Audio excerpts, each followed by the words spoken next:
तो एमती जिते क्वेश्चन देथिबो केमिति आमे खाता और कलम व्यवहार न करिक आमे संगे संगे आर आंसर बाहर कर दबा।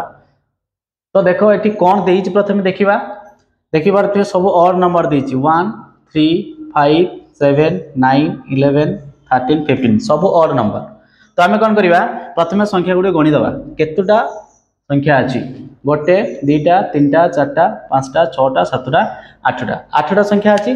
तो आमे कोन करिबा 8 रो स्क्वायर कर दबा जे 64 आर आंसर होची 64। तार फॉर्मूला होची कोन n स्क्वायर इटा मन रखिबे फॉर्मूला होची n स्क्वायर।